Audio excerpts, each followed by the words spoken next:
वासुदेव, अभी आपने कहा कि दूसरी यात्रा प्रारंभ हो रही है, तो फिर आप बीच में क्यों रुक गए?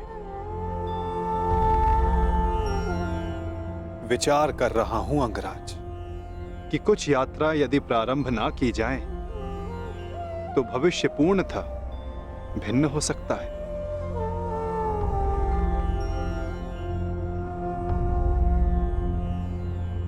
मैं आपकी ये पहेली भी समझ नहीं पाया।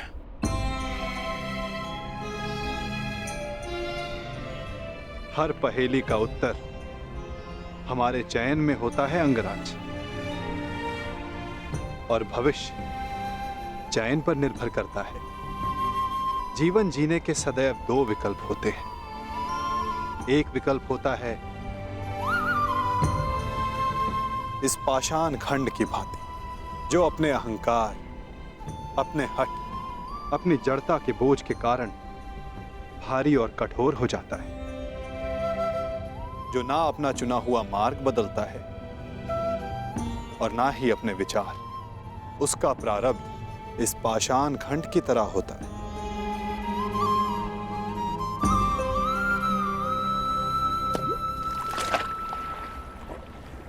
जल में डूब जाना। और दूसरा मार्ग वासुदेव?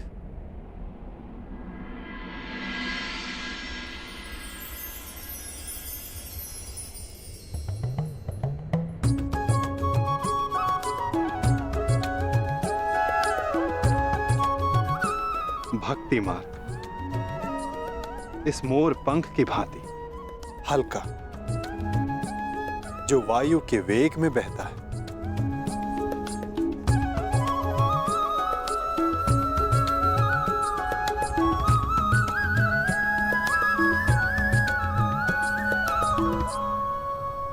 जो इस मोर पंख की भांति होते हैं, वे अपने आप को ईश्वर की इच्छा के हाथों ऐसे समर्पित कर देते हैं जैसे इसने स्वयं को वायु को समर्पित किया। इसीलिए वायु उन्हें किसी भी ओर ले जाए, वे सदैव ईश्वर की गोद में रहते हैं। यदि हर बात में ईश्वर की इच्छा है और प्रकृति भी ईश्वर की गोद है, तो ये पाषाण ईश्वर की गोद में ही गया है। तो इस प्रकार तो ये दोनों मार्ग एक ही हुए ना वासुदेव? पाषाण हो या पंख, वायु के साथ बहें या जल में मग्न हो जाएं, रहना तो ईश्वर के साथ ही है।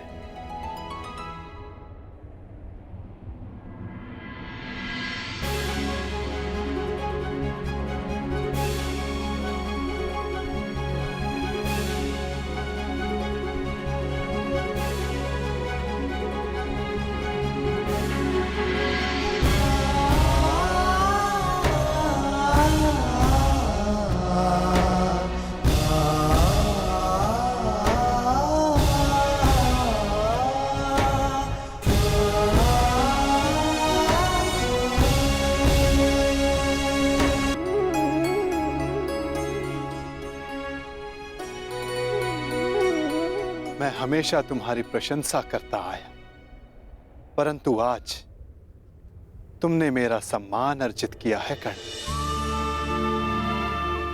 तुमने वो समझ लिया जिसका ज्ञान पाने में ऋषि मुनि अपना सारा जीवन बिता देते हैं।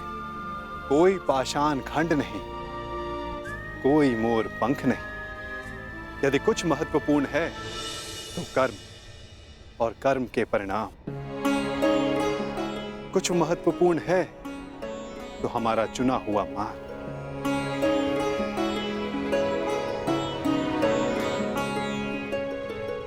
बहुत ज्यादा सोचते हो अंगराज, बहुत समय भी व्यर्थ करते हो।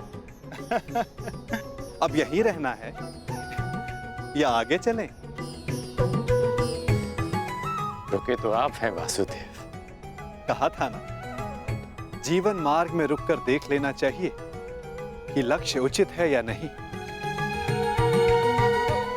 और हमारा मार्ग हमारे साथ छल तो नहीं कर रहा है?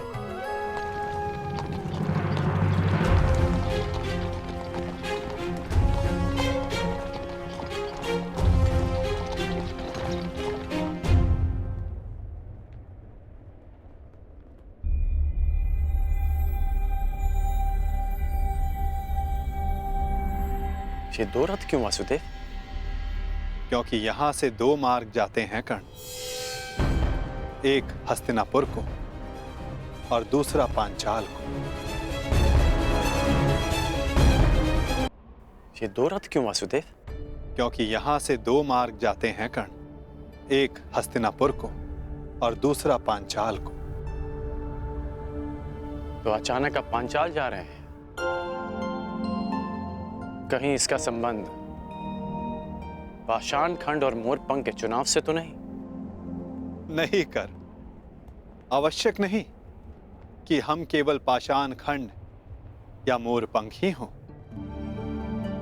कभी कभी कर्म के साथ साथ निमित्त भी महत्वपूर्ण होता है। हम में से कुछ पाषाण पानी के लिए निमित्त होते हैं, मोरपंख के लिए वायु का, और निर्माण के लिए अग्नि का। निर्माण के लिए अग्नि का? परंतु अग्नि तो सब भस्म कर देती है। हाँ, परंतु यही अग्नि पवित्र भी करती है अंगराज। और ऐसी ही एक अग्नि का साक्षी बनने जा रहा हूं मैं, जो एक पिता के मन में उत्पन्न हुई। वो अग्नि जो एक दिन सब पवित्र कर देगी।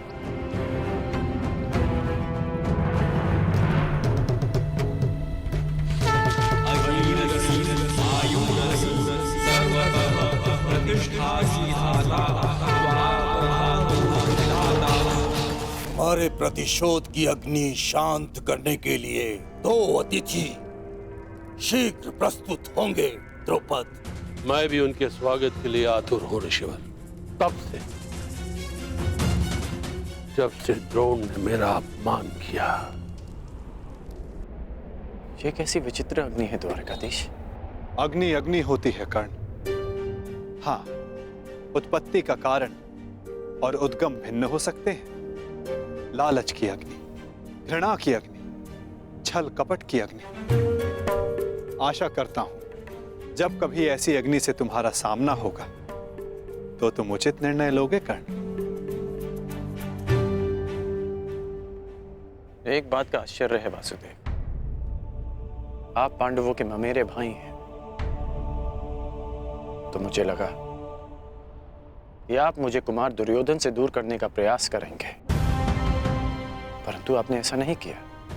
क्योंकि सारथी का कार्य केवल मार्ग दिखाना होता है अंगराज, चयन तो रथ ही करेगा। फिर भी यदि समय आने पर चुनाव करना पड़ा तो किसका चुनाव करोगे अंगराज?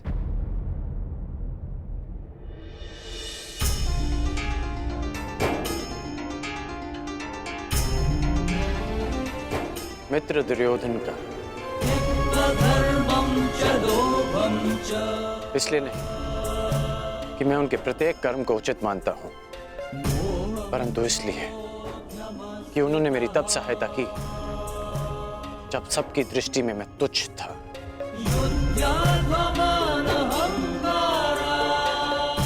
मैं पाषाण होने का विकल्प चुन चुका हूं, क्योंकि जल रूपी निमित्त बनकर दुर्योधन ने मुझे संभाला। चयन तुम्हारा है अंगराज, परंतु स्मरण रखना, हम कर्म चुनते हैं और कर्म हमारा परिणाम चुनता है।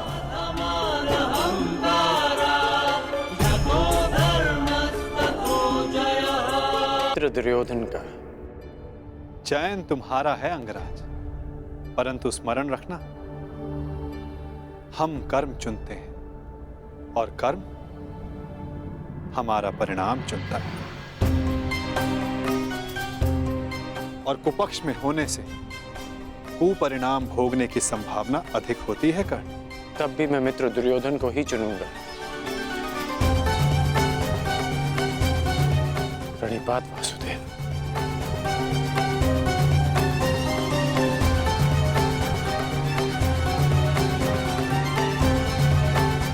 विदा कर्ण।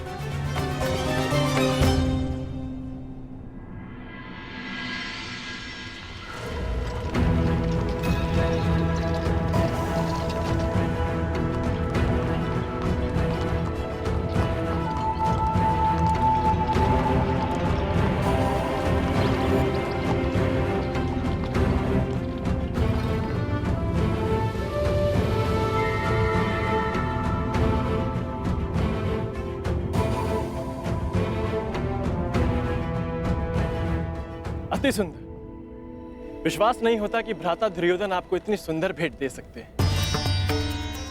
समय के साथ सब बदलता है अनुज। खट्टी कैरी भी समय के साथ बदलकर मीठा आम बन जाती है। अनुज, दुर्योधन को भी दूसरा अवसर अवश्य मिलना चाहिए।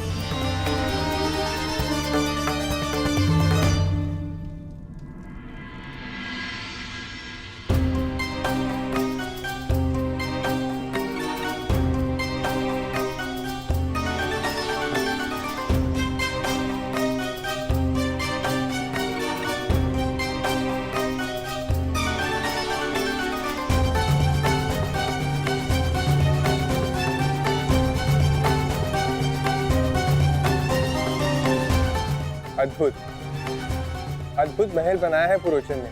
समझ में नहीं आता ये वास्तविक भवन है या भ्रम। मैं तुमसे सहमत हूं अनुज, परंतु इतनी सुंदर वस्तुएं सदैव भ्रम और छल ही होती है।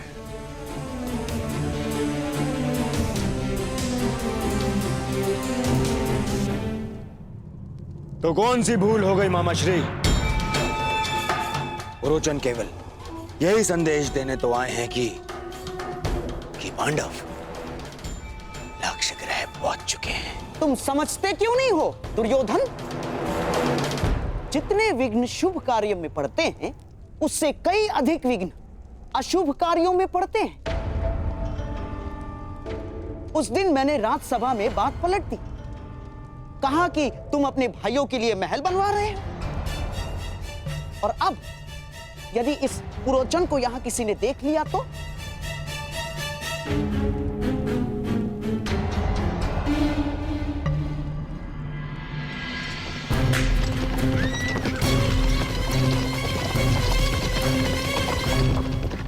मत भूलो, षड्यंत्र तभी सफल होते हैं जब तक वो गुप्त रखे जाते हैं। भेद खुल जाने पर सारा खेल समाप्त, सफा चट।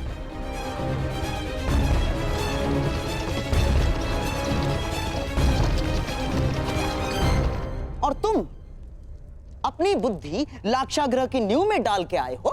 यहां बार बार आने से किसी को संदेह हुआ तो शीघ्र ही यहां से निकलो, इससे पहले कि यहां तुम्हें कोई देख ले।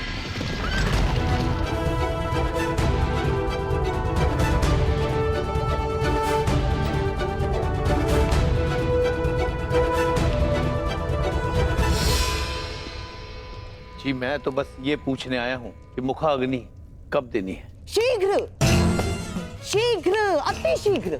समझ गए? मामाश्री, परंतु यदि सब कुछ इतना ही शीघ्र हुआ तो भी तो लोगों को संदेह हो ही जाएगा ना। संदेह तो किसी भी स्थिति में तुम पर ही आने वाला है मेरे होने वाले सम्राट। परंतु मैं ये चाहता हूं कि बस ये संदेह पांडवों के अंत के पश्चात ही हो, उससे पूर्व नहीं ना।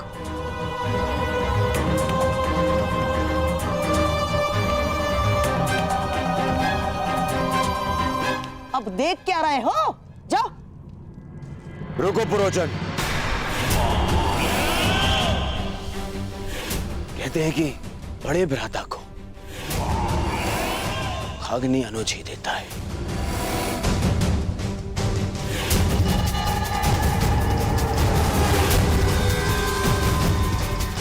तो फिर मैं अपने कर्तव्य को कैसे भूल सकता हूं? जाओ, ये ले जाओ पुरोचन। मेरे भाइयों की चिता तुमने सजाई है, परंतु उनकी मुखाग्नि मेरी ओर से ही होनी चाहिए।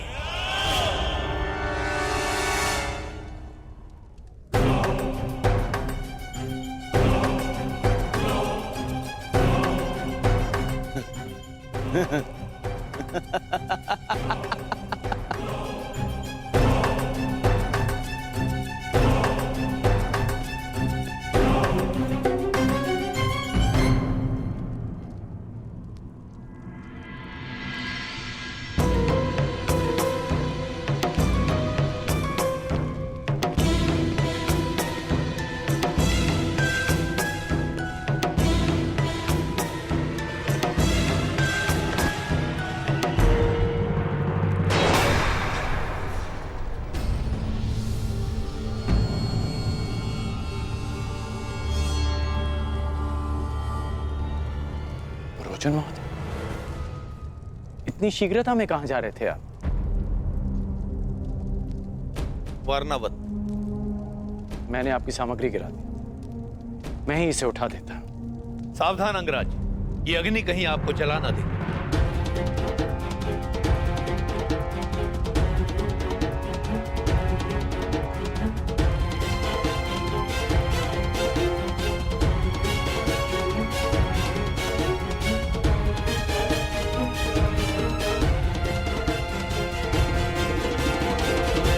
ये अग्नि लिए कहां जा रहे हैं आप? ये अग्नि नहीं है अंगराज, ये वो प्रकाश पुंज है जो हस्तिनापुर का भविष्य बदल देगा, और साथ में आपका और मेरा भी, क्योंकि हम दोनों विजेता के पक्ष में हैं। अब मुझे आज्ञा दीजिए।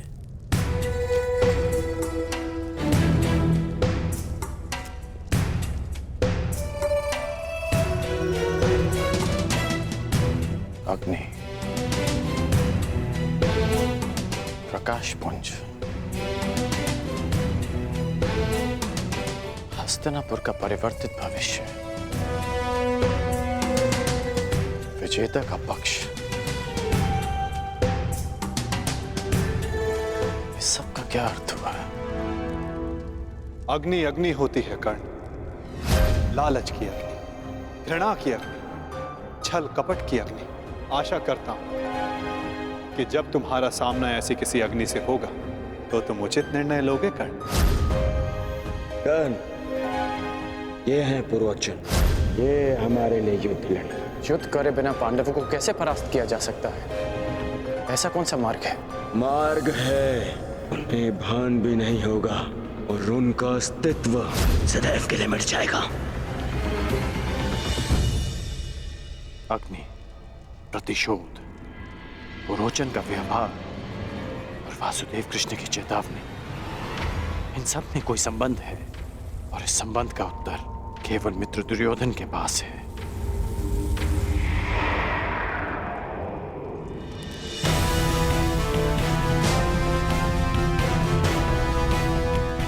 मुहूर्त आ गया है पांचाल राज। यज्ञ की पूर्णाहुति के लिए यहाँ महारानी का होना आवश्यक है। मैंने महारानी को यहाँ आने के लिए संदेशा तो भिजवाया था, परंतु मेरी समझ में नहीं आ रहा है कि महारानी को यहाँ आने में इतना विलंब क्यों हो रहा है। समय, मुहूर्त और ग्रह दशा किसी की प्रतीक्षा नहीं करते पांचाल नरेश। यही क्षण पूर्ण आहुति के लिए उपयुक्त है। यदि आहुति ना दी गई तो सारे प्रयास निष्फल हो जाएंगे। क्या महारानी के अतिरिक्त और कोई विकल्प नहीं है ऋषिवर? ये यज्ञ है पांचाल नरेश, नियमों से बंधा है। इसमें विकल्प की कोई संभावना नहीं। ओम अग्नि मिली पुरोहितम, यज्ञासा देव अमृत विजम, होता राम रतन धात्मम।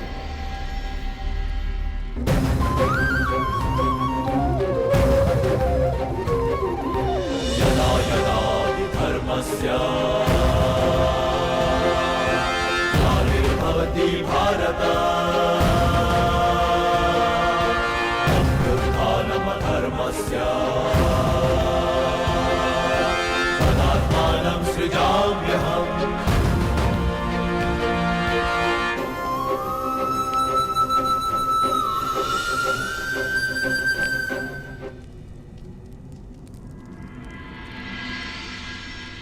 विचित्र बात है, प्यासे के समक्ष जल रखा है और वो प्यास बुझाने का विकल्प ढूंढ रहा है। मैं आपके कहने का अभिप्राय समझा नहीं वसुदेव।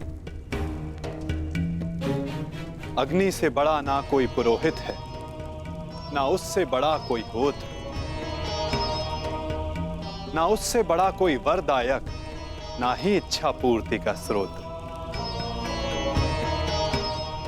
अयोनिज के लिए यही गर्व है। जब अग्नि आपके समक्ष प्रस्तुत हो तो विकल्प क्यों ढूंढ रहे हैं पांचाल नरेश? क्या मैंने कुछ अनुचित कहा मुनियाज? परंतु ये प्रयोग अगर विफल रहा तो ये यज्ञ भंग भी हो सकता है। एक मनुष्य पुनः ये यज्ञ नहीं कर सकता। परंतु यदि इसी समय पूर्ण आहुति ना दी गई तो भी ये यज्ञ निष्फल होने ही वाला है ना। सोच क्या रहे हैं पांचाल नरेश? समय हाथ से जा रहा है। यज्ञ अग्नि प्रचंड हो रही है।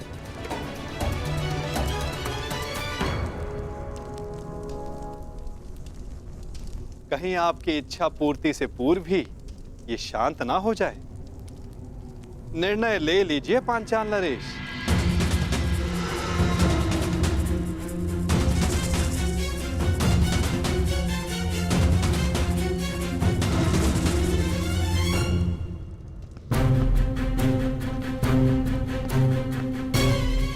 इतनी शीघ्रता से कहां जा रहे हो अंगराज कर्ण?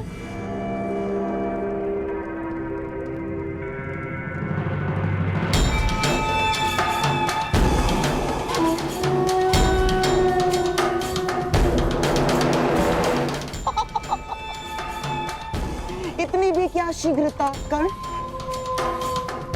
मुझे अभी अपने मित्र दुर्योधन से मिलना है। परंतु वो संभव ही नहीं, क्योंकि इस समय कुमार दुर्योधन यहां है ही नहीं। मुझे आप पर विश्वास नहीं गांधार नरेश।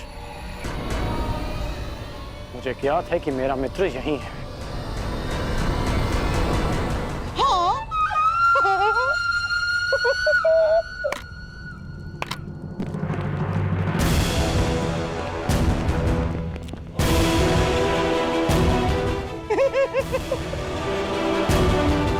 अब तो तुम समझ लो कि शकुनी नहीं चाहता कि तुम दुर्योधन से मिलो।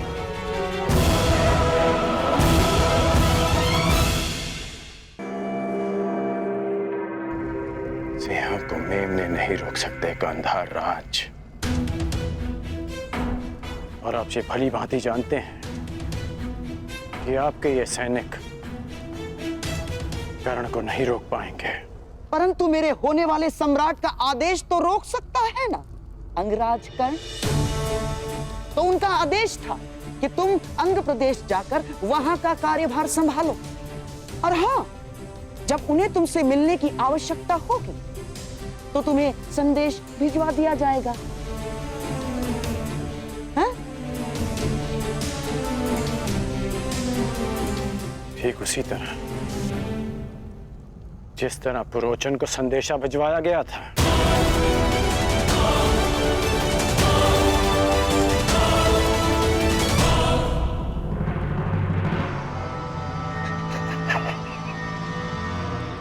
कुमार दुर्योधन के प्रति तुम्हारी निष्ठा की सराहना करता हूं मैं कर्ण, परंतु निष्ठावान तो पालतू कुत्ते।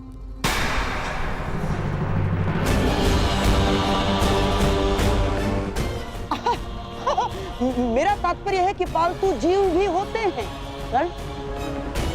उन्हें अपनी सीमा में रहना उनके हित में होता है। इसीलिए शकुनी चाहता है कि तुम अपनी सीमा में रहो। अंग लौट जाओ।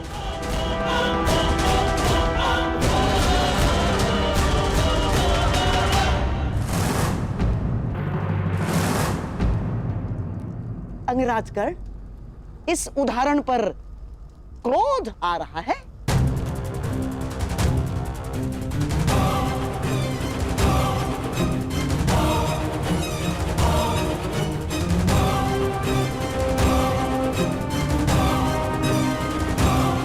एक क्षण के लिए तो लगा कि आप मेरी तुलना पालतू जीव से कर रहे हैं, परंतु फिर अनुभव हुआ कि ना मैं अपनी बहन के ससुराल में रह रहा हूं और ना ही अपने भांजे की कृपा पे पल रहा हूं।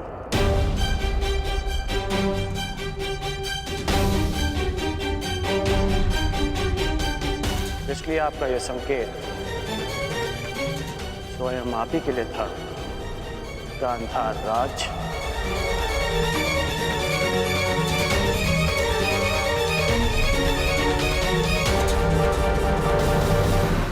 क्या हुआ? मेरे उदाहरण पर क्रोध आ रहा है?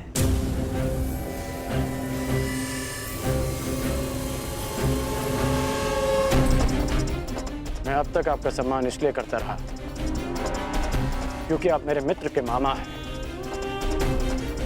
हम दोनों में केवल एक समानता है कि हम दोनों कुमार दुर्योधन के शुभ चिंतक हैं, और जब जब आपका कार्य मेरे मित्र के हित में होगा तब तक मैं आपको सहन करता रहूंगा। परंतु यदि मेरे मित्र को अनुचित मार्ग पर ले जाने का प्रयास किया तो मैं भूल जाऊंगा कि आप मेरे मित्र के मामा हैं।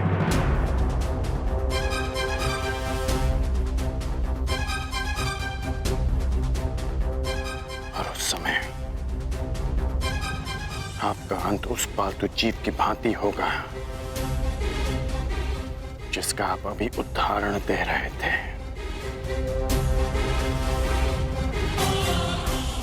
रोचन यहाँ क्यों आया था और उसका क्या लक्ष्य है, ये तो मैं जानकर ही रहूंगा।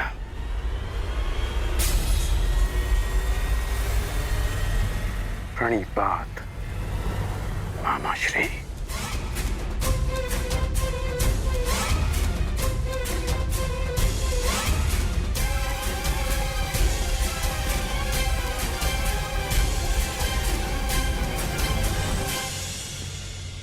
जब तक तुम्हें यह ज्ञात होगा कि पुरोचन यहां क्यों आया था, तब तक पांडव भस्म हो चुके होंगे। पांडव कहीं दिख क्यों नहीं रहे? और इस मंतव्य को पूरा करने के मध्य शकुनी को कोई नहीं रोक सकता, ना कोई नहीं, तुम भी नहीं अंगराज कर्ण।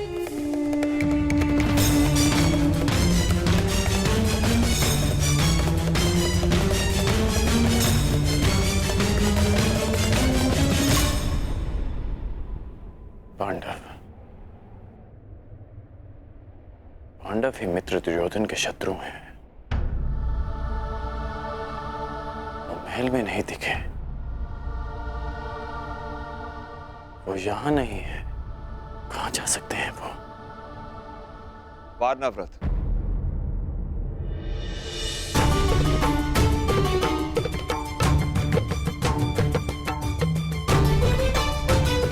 पिताश्री,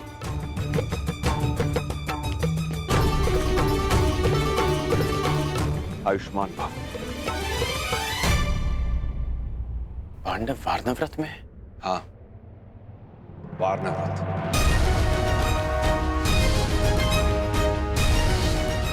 रोचन महोदय, इतनी शीघ्रता में कहां जा रहे थे आप? वारनावत, ये अग्नि नहीं है अंगराज, ये वो प्रकाश पुंज है जो हस्तिनापुर का भविष्य बदल देगा।